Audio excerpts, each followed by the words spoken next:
Namaste friends. Let me start with a hypothesis that privacy is a myth.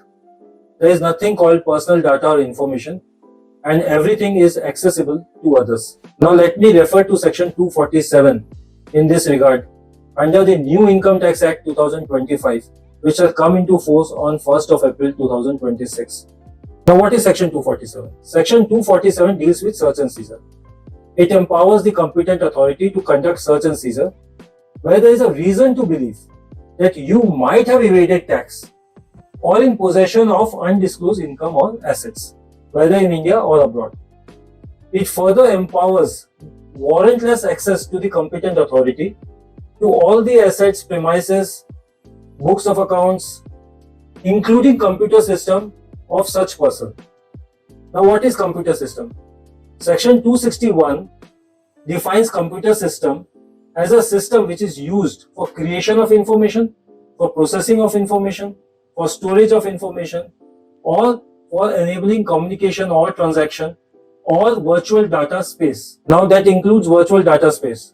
Section 261 further defines virtual data space. So virtual data space has been defined in an inclusive manner which includes everything from email to social media account to any digital platform used for any kind of communication or conducting any kind of transaction, including online banking and trading account. So anything and everything is covered under virtual data space, which is further covered under the heading computer system. So any reference of computer system under the Income Tax Act includes virtual data space. It goes a step beyond by empowering the competent authority to have access control or to modify the access control on such virtual data space of that person. So the competent authority may modify your access codes to such virtual data space and may access to all your information, including communication, messages, social media accounts and everything. Now, what is the impact? The impact is defined under subsection 7 of section 247, which is a presumptive section, which provides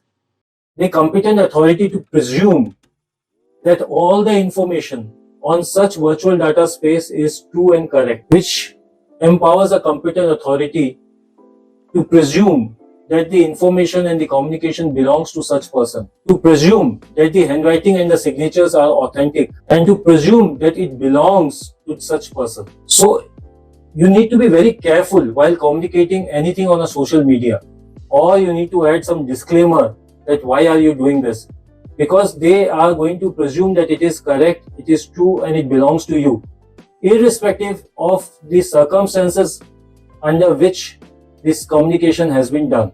It can be for on a lighter note, but it will not have any impact on the competent authority unless you are able to prove it to that extent. Now the question here is it a violation of privacy? Is it infringing into the privacy of an individual person? Is it infringing the constitutional right of the individual? Now let me refer to another act, which is a DPDP Act, which is Digital Personal Data Protection Act 2023. This is an act to provide for processing of personal data that recognizes both the rights of an individual to protect their personal data as well as to process them for lawful purposes and matters incidental thereto. Now this act does not apply to personal data processed by an individual for personal or domestic purposes. Now the most important attribute of this DPDP Act is a notice and the consent.